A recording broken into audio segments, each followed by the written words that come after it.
بتاريخ 8/12/2024 اتغير وجه سوريا. من محافظة غريبة كتير وعظيمة كتير انطلقت شرارة التحرير. هذا النصر يا أخواني جديد للأمة الإسلامية. جيوش حرة تحركت من الشمال، كل مدينة كل قرية بطريقة كانت تنضم لحلم واحد: تحرير سوريا من نظام أنهكها لسنين طويلة.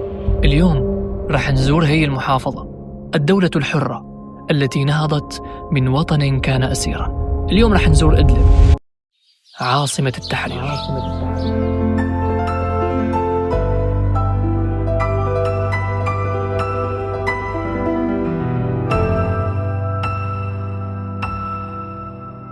أهلا وسهلا فيكم بإدلب سرمدة.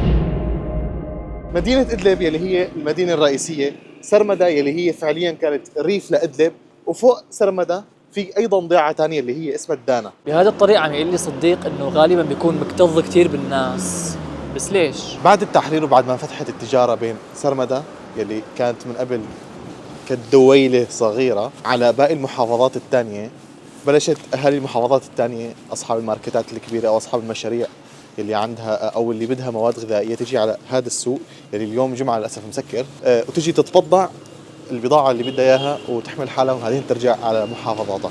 فعليا مثلا بتلاقي بسكوتة حقها مثلا على سبيل المثال و10 سنت، هنيك بتلاقيها بربع سنت، وهذا سبب الفرق اللي موجود بالأسعار. أكيد طلع لك شي مرة على الفيسبوك فيديو مصور بهذا المكان. أنا حاليا بسوق السيارات المعروف جدا بمدينة سرمدة. السيارات عم تكون كتير رخيصة نسبيا بالنسبة لتركيا، بالنسبة لسوريا بحد ذاتها قبل سقوط النظام كانت أسعار السيارات جدا جدا غالية. حاليا السيارات جدا رخصانة بشكل مو طبيعي. أسعار السيارات ممكن تبلش حتى $2500 $3000. السيارات ما شاء الله عم تكون من كل الأنواع، مختلف الأسعار والموديلات. يعني هي السيارة كان سعرها مثلا قبل سقوط النظام بين $15,000 وال$20,000، حاليا سعرها $4,000-5,000 بالكتير. غالبية السيارات هون عم يكونوا مثلا فايتين من أوروبا، من تركيا عن طريق مرسين مثلا عم يفوتوا وبعدين على المعبر، أو من كوريا عم يجيبوا غالبا السيارات الجديدة عم تكون من كوريا. لكن لحد الآن ما في وكالات عم تكون موجودة بسوريا، ولكن إن شاء الله يعني مع الوقت ممكن تفتح وكالات السيارات. إنه حاليا إذا الواحد يشتري سيارة هون كتير بده ياخد حذره من إنه تكون السيارة منيحة ما في أعطال، بس إذا كانت بالإمارات ما تكون غرقانة. وهذا الشيء مو أي حدا بيحسن يعرفه. يعني في ناس لازم إذا بدك تشتري سيارة من هون تجيب حدا يكون مختص ومحترف بفحص السيارات. يعني دول فعليا نص سيارة مو سيارة. ما بنصح أي حدا يشتري من دول السيارات.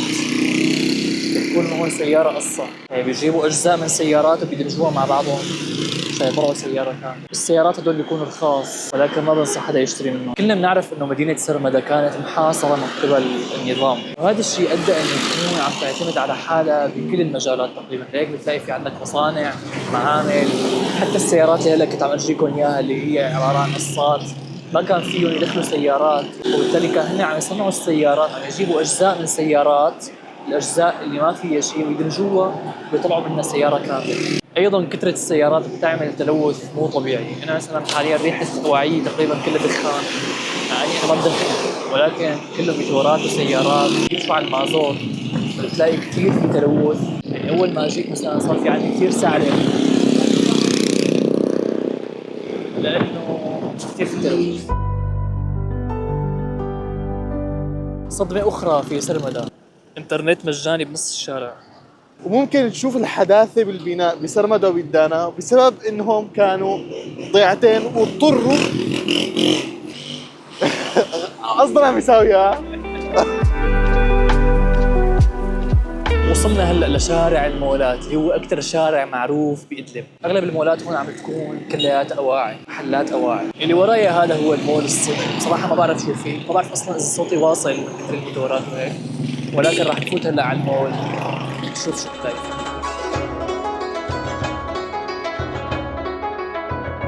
طبعا المول الصيني هو مقصد كثير من السوريين، بالاخص بعد التحرير صار يجوا ناس من طرطوس، من حلب، الشام. بس لكن بعد ارتفاع اسعار الجمرك كثير ارتفعت الاسعار. والجمرك غلوه، يعني اذا شالوا الجمارك شوي بخف الضغط، بس غلي الراتب بتعيش. يعني انا مثلا على سبيل المثال اخذت واحد شبيه لهذا جدا، اخذته تقريبا شيء $27، الان 38.5 35 ونص. فعليا كثير زادت الاسعار بالاخص بعد ما ارتفع مثل الجمرك وما الجمرك. طبعا بضاعة صيني لا يعني انه بضاعة ستوك بالمرة، لا هي بضاعة جيدة. اللي ورايا هذا هو مول الحمراء، اشهر مول موجود في ادلب. خلينا نشوف جوا شو حنلاقي.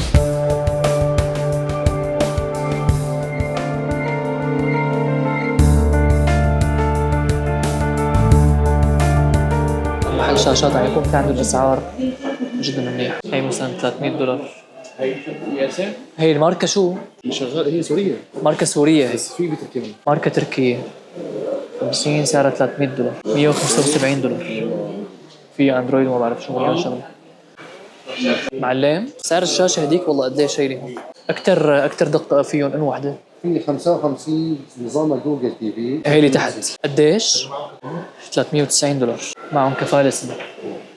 فيهم دش داخلي طبعا فيه. طيب شو مشان قطاع الكهرباء والطاقة بشكل عام؟ مدينة إدلب فيها كهرباء 24 ساعة عكس باقي المحافظات السورية اللي فيها ساعتين أو 3 بالكثير عم يكون. ولكن الفكرة هون إنه الكهرباء جدا جدا غالية بإدلب، لهيك عم يستعينوا بالطاقة الشمسية، خاصة المصانع، المعامل. لا سمح الله انقطعت الكهرباء عم يكون في عندهم طاقة شمسية مد البصر بتساعدهم لحتى يأدوا أعمالهم بشكل جدا مريح وجدا منيح. المحل هذا مثلا في عنده أغلب البضاعة تركية. خلينا نشوف الأسعار. بس هدول ثلاثة؟ جاكيت سعر البنطلون معلم أحسن بنطلون قديش سعره؟ $25. هذا تركي تركي أصلي جلد صيني. عندك هيك شيء جلد نفخ، طبعا هاد؟ صناعة هون هذا سوري سوري، صناعة هون هذا $30. مع إنه صناعة هون. المواد مواد تركية تركية بس بس خياطة أيوة. سورية. عندك هيك شيء جلد نفخ تركي، هذا كمان $30.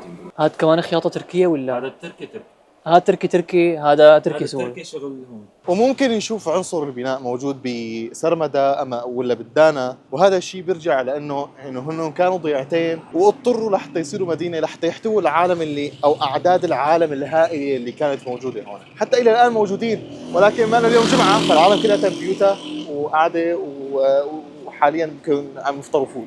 عم حاكيكم من أجمل مكان بهذا المول، الطابق الرابع اللي فيه القهاوي والمطاعم. شايفين هاي الإطلالة شو حلوة؟ المول بشكل عام في عنده كتير خدمات جميلة، محلات ألبسة رجالي ونسائي، محلات أدوات منزلية، إلكترونيات. بشكل عام الأسعار عم تكون جدا مقبولة لو بدنا نقارنها مثلا بحلب، بالشام، حتى بتركيا كمان. الأسعار تعتبر جدا مناسبة، جدا مقبولة.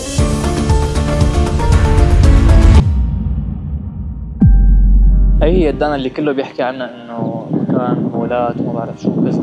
الجانب الحقيقي من الدانا هو هيك.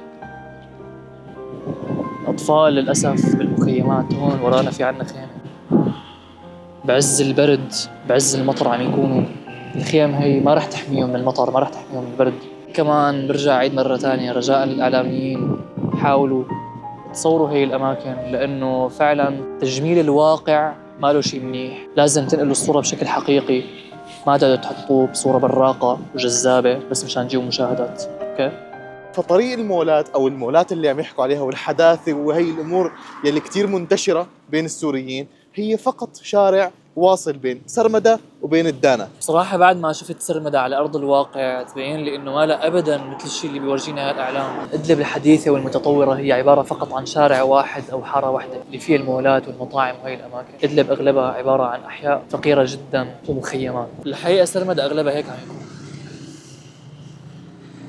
الناس لما عم تيجي لهون وانت تشوف الازدحام وكذا، اغلب الناس ما عم تشتري شيء وانما فقط عم تتفرج. نسبة قليلة جدا الناس اللي عم تشتري. كان معكم بلال وهون صديق.